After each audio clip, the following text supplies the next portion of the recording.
ఇప్పుడు మనము రెమెడీలు చెప్పుకుంటున్నాం కదా. ఇందులో దీర్ఘకాల వ్యాధులు ఉంటాయి. అంటే వయసు వెళ్ళి 50 ఏళ్ళు గడిచిపోయినాయి, వయసు ఎక్కువగా ఉంది, లేదా వయసులో ఉన్నప్పుడే కనుక కొన్ని రోగాలు రావడానికి ఆస్కారం ఉంది. ఇలాంటప్పుడు ఏ డాక్టర్ దగ్గరికి వెళ్ళినా ఎన్ని మందులు వాడినా రోగం తగ్గడం లేదు, ఎలా అని చెప్పి అనుకుంటే దానికి మనకు లలితాఖ్యానము, లలితాదేవి చరిత్రలో ఒక చిన్న రెమెడీ ఇచ్చింది ఆ అమ్మవారు.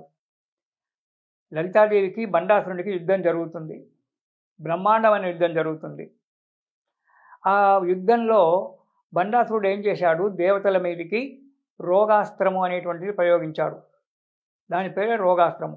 అంటే ఆ అస్త్రాన్ని కనుక ప్రయోగించినట్టయితే దేవతలకు రకరకాల వ్యాధులు వచ్చాయట, ఎన్నో రకాల వ్యాధులు.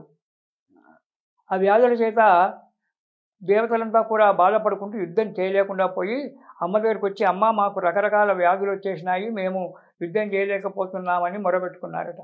అప్పుడు లలితాదేవి నామత్రయ బాణము అనేటువంటి ఒక బాణాన్ని సంధించి ఆ బండాసురుడి మీదకి వదిలిపెట్టిందట. ఎప్పుడైతే లలితా త్రిపుర సుందరి బండాసురుడికి నామత్రయాస్త్రాన్ని కనుక ప్రయోగించిందో అప్పుడు వీళ్ళ రాక్షసుల యొక్క బండాసురుడు పంపినటువంటి ఒక రోగాస్త్రం వెనుకకు వెళ్ళిపోయింది, వీళ్ళ వ్యాధులన్నీ తగ్గిపోయినాయి. అలాంటిది ఆ నామత్రయ అస్త్రాన్ని మీకు చెప్తున్నాను. మీరేం చేయండి అంటే, ఉదయం వంట చేసుకుంటారు, భోంచేస్తారు, అంతే. మధ్యాహ్నం తీరికగా కూర్చుంటారు పెద్ద మనుషులు, ఇంట్లో ఉన్న పెద్దవాళ్ళు. అప్పుడు ఏ టీవో చూస్తూ ఏమో చేస్తూ ఆ సోఫాలో కూర్చొని ఒట్టిగా కాలక్షేపం చేస్తుంటారు. అలా చేయకుండా ఈ పెద్దలు కావచ్చు, ఇంట్లో ఉన్న ఆడవారు ఎవరైనా కావచ్చు, ఇంట్లో ఉన్నవాళ్ళు ఒక గిన్నెలో ఇన్ని బియ్యం తీసుకోండి.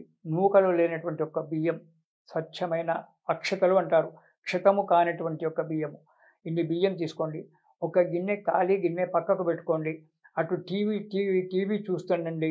మనస్సులో ఓం శ్రీం అచ్యుతానంత గోవిందాయ నమః, ఓం శ్రీ అచ్యుతానంత గోవిందాయ నమః, అచ్యుత అనంత గోవింద.